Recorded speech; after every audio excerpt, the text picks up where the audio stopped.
JEE Advanced 2025, Paper 2, Physics, Question 12. Here is the setup. We have Earth at the center. Satellite S1 is a geostationary satellite orbiting at distance r1 from Earth's center, in the same direction as Earth's rotation. Satellite S2 orbits in the equatorial plane, but in the opposite direction to Earth's rotation, at distance r2. The key relation is r1 equals 1.21 times r2, meaning the geostationary satellite is farther from Earth. The question states, a geostationary satellite above the equator is orbiting around the Earth at a fixed distance r1 from the center of the Earth. A second satellite is orbiting in the equatorial plane in the opposite direction to Earth's rotation, at a distance r2 from the center of the Earth, such that r1 equals 1.21 times r2. The time period of the second satellite as measured from the geostationary satellite is 24 over p hours. We need to find the value of p.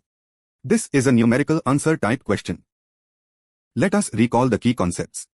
First, a geostationary satellite orbits Earth with the same angular velocity as Earth's rotation. Its period is exactly 24 hours. Second, Kepler's third law tells us that the square of the orbital period is proportional to the cube of the orbital radius. So T2 squared over T1 squared equals R2 cubed over R1 cubed. Third, since the two satellites orbit in opposite directions, their angular velocities add up when computing the relative angular velocity. The observed period from the geostationary satellite is T1 times T2 divided by T1 plus T2. Step 1. We find the actual period of the second satellite using Kepler's third law. Given T1 is 24 hours and R1 equals 1.21 times R2. T2 squared over T1 squared equals R2 over R1, all cubed, which equals 1 over 1.21, all cubed.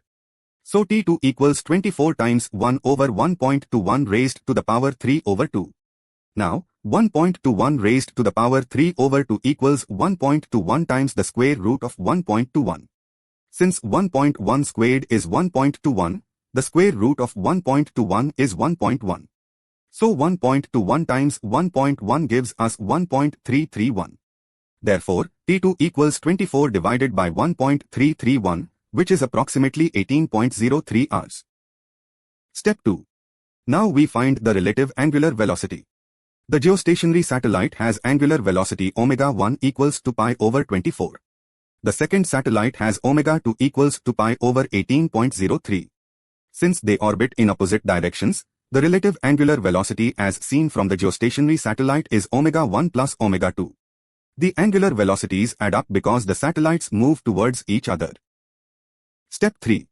The observed period from the geostationary satellite is 2 pi divided by the relative angular velocity. This simplifies to T1 times T2 divided by T1 plus T2. Substituting, we get 24 times 18.03 divided by 24 plus 18.03. Computing this, we get 432.7 divided by 42.03, which is approximately 10.30 hours.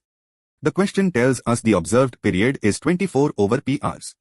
So 24 over p equals 10.30.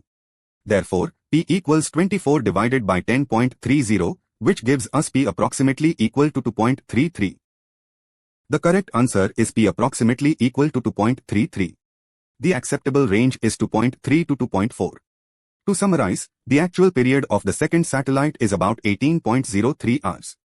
The observed period from the geostationary satellite is about 10.30 hours. And p equals 24 divided by 10.30, giving us 2.33. Here are some important tips for JEE Advanced. Tip 1. Kepler's third law, T squared proportional to r cubed, is essential for comparing orbital periods at different radii. Tip 2. When satellites orbit in opposite directions, their angular velocities add up for the relative motion.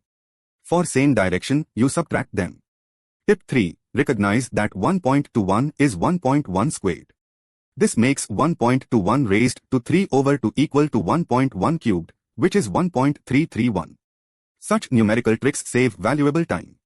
Tip 4. The formula for relative observed period is T1 times T2 divided by T1 plus T2 for opposite orbits. Tip 5. In numerical answer type questions, always double-check that your answer falls within a reasonable range. If you found this solution helpful, like and subscribe for more JEE Advanced solutions at MAGPIEHUB.